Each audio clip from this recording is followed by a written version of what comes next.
A pat on the back. A comforting cuddle on the couch. These are small moments that can help shape a child's life.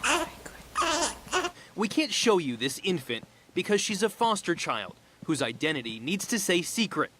But here's the woman who's opened her heart and home to rescue this baby and dozens of other foster kids. If we don't do it, who else will? This is Rhonda Oliver. A lot of people don't like to get up in the night with newborns, but I do. I compare it to my zen. Rhonda's a former Child Protective Services employee and has a law enforcement background. So you've seen the worst of the worst?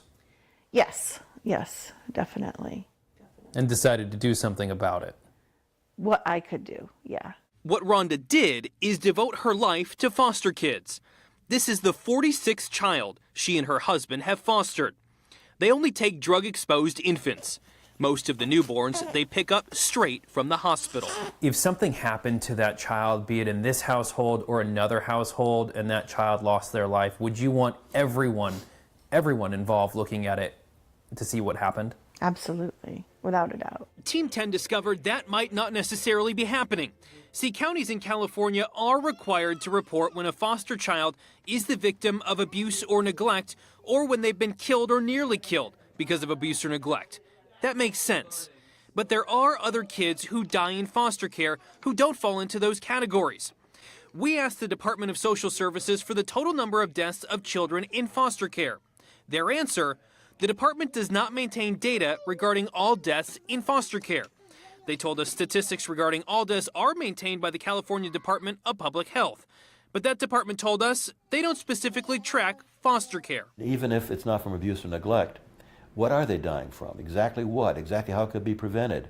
Every single death should have a commission inquiry into it, I think. Robert Felmuth is the head of the Children's Advocacy Institute at the University of San Diego. The organization works to improve the lives of kids in the foster system. There are children in a democracy, our children. I mean, yours and mine and the audience and everybody. Each county in California is required to keep track of every foster child that dies while in its custody. Using open records laws, Team 10 collected the total number of children that died while residing in foster placement from all 58 counties in the state since 2010. Turns out, it's not just one or two kids that died. It's 263. Take a second and think about that. More than 200 kids.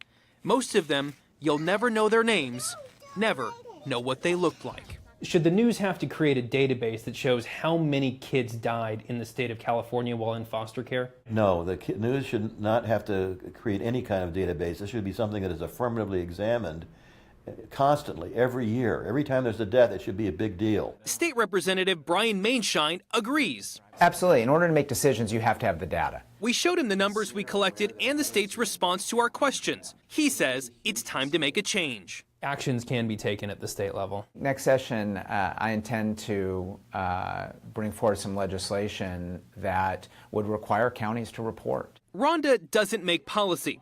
She's never lost a child, but knows the pain that others who have suffered. Here's something else she knows. And watching that child just gain weight, be able to eat, be able to smile, be able to coo, those are things that, for me, that's my passion, that's my give back.